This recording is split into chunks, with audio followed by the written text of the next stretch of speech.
M family ব্লগসে আপনাদের সবাইকে স্বাগতম জানাচ্ছি। কেমন আছেন সবাই? আশা করি ভালো আছেন। আলহামদুলিল্লাহ, আল্লাহর অশেষ রহমতে আমরাও ভালো আছি। আজকে সকালবেলা উঠে ভিডিও করছিলাম। তো সকালবেলা ঘুম থেকে উঠে ফ্রেশ হয়ে তারপর আটা মেখে নিয়েছি। এখন রুটি বেলে রুটিগুলো ছেঁকছিলাম আর বাইরের পরিবেশটা আপনাদের একটু দেখাচ্ছিলাম। বাইরে প্রচুর মেঘ ছিল। এখন কিন্তু প্রায় 7:30 বেজে গিয়েছে, কিন্তু কোনো রোদ ওঠেনি, অন্ধকার হয়ে আসছিল, সামনে বৃষ্টি আসবে এরকম অবস্থা। তো তারই মাঝে আমি রুটি বানিয়ে নিচ্ছিলাম। আজকে আমার কাছে সকালটা খুব বোরিং মনে হচ্ছিল, তো সকালে রুটির সাথে খাওয়ার জন্য আমি অন্য কিছু রান্না করিনি। কালকে যে মাংস রান্না করেছিলাম আর ডাল রান্না করেছিলাম ওইগুলো ছিল ফ্রিজে কিছুটা পরিমাণে, তো ওইগুলাই আমি এখন জাল করে নিব। এগুলো গরম করে আজকে রুটির সাথে খাবো। দুইজন মানুষ তো কোনো সমস্যা হবে না। আর মাইমুন আর মিনহাস তো আর ঝাল কিছু খায় না, ওদের জন্য কলা আছে, ডিম আছে, ওদেরকে ডিম ভেজে দিয়েছি আর কলা খেয়েছে, কলা দিয়ে রুটি। আবার মাঝে মাঝে নুডলস রান্না করে দেই, সেমাই রান্না করে দেই, তো সব কিছু তারা ভিডিও করি না। তারপর খাওয়া দাওয়া শেষে যে আপনাদের ভাই আমাকে একটু কাজে সাহায্য করছে।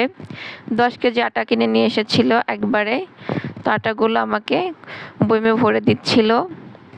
তারপর রাতের বেলা শাক নিয়ে এসেছিল, 2 ধরনের শাক এনেছে। এই শাক আপনারা কী নামে চেনেন অবশ্যই কিন্তু কমেন্ট করে জানাবেন। আমি কিন্তু এই শাকটার নাম জানি না, একদমই নতুন।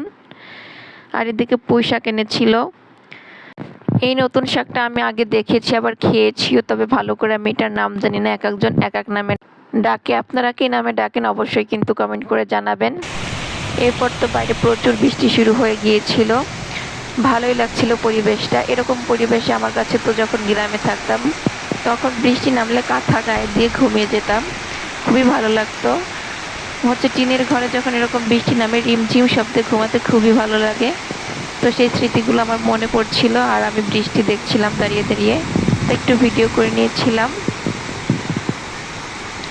বৃষ্টিটা দেখতে ভালোই লাগছিল, আর তেমন বাতাস ছিল না জানালা দিয়েও। আজকে ঘরে বৃষ্টি আসছিল না, অন্যান্য দিন বাতাস থাকলে ঘরেও পানি ঢুকে যায়। তারপর দুপুরে রান্না করে নিচ্ছিলাম। আজকে আমি ডিম আর পটল দিয়ে ভুনা করে নিয়েছিলাম। আমার মেয়েটা ডিম খুবই পছন্দ করে, ওদেরকে তো প্রতিদিনই ডিম খাই, হয়তো বা সিদ্ধ করে, না হয় ভেজে দিয়ে। তো আজকে সবার জন্যই ডিম ভুনা করছিলাম, সাথে কিছু পটলও ভুনা করে নিয়েছি। তো খেতে মজাই হয়েছিল। আর মাছ রান্না করে নিয়েছিলাম আমি। এখানে আজকে সুরমা মাছ রান্না করেছি করলা দিয়ে আর আলু দিয়ে। করলার ঝোল কিন্তু অনেকেই পছন্দ করে না, কিন্তু আমার কাছে অনেক ভালো লাগে, আমি মাঝে মাঝেই রান্না করি। তো তরকারিটা খেতে কিন্তু ভীষণ মজার হয়েছিল। রান্নাবান্না শেষ করে আমি 2 ভাই বোনকে গোসল করিয়ে দিয়েছি, ওরা এখন খেলাধুলা করছে। এখন আমি ওদেরকে খাইয়ে দিব। তো আপনাদের কাছে একটু দেখাচ্ছিলাম। কালকে বাইরে গিয়েছিল, তখন এই খেলনাগুলো কিনে নিয়ে এসেছে মাইমুনা। এখন দুজন সেই খেলনা দিয়ে খেলছে, পুরানগুলো আর ধরছে না। খাওয়ার পরে 2 ভাই বোন ঘুমিয়েছিল, ভাবলাম আমি একটু ভিডিওতে ভয়েস দিয়ে এডিট করে। এরই মাঝে মিনহাস ঘুম থেকে উঠে চলে এসেছে, আমার পাশে বসে সব কিছু টানাটানি করছে, আমার মাইক্রোফোন টেনে নিয়ে যাচ্ছে। তাই আর কি করব, আজ এই পর্যন্তই রেখে দিচ্ছি। সবাই ভালো থাকবেন, সুস্থ থাকবেন, দেখা হবে নতুন কোনো ব্লগ ভিডিও নিয়ে। আর সবাই কিন্তু সাপোর্ট করে পাশে থাকবেন, যারা নতুন ভিডিওগুলো দেখছেন অবশ্যই কিন্তু সাপোর্ট করবেন, ফলো করবেন, সাবস্ক্রাইব করবেন। আর আমার ছেলে মেয়ের জন্য দোয়া করবেন। আল্লাহ হাফেজ।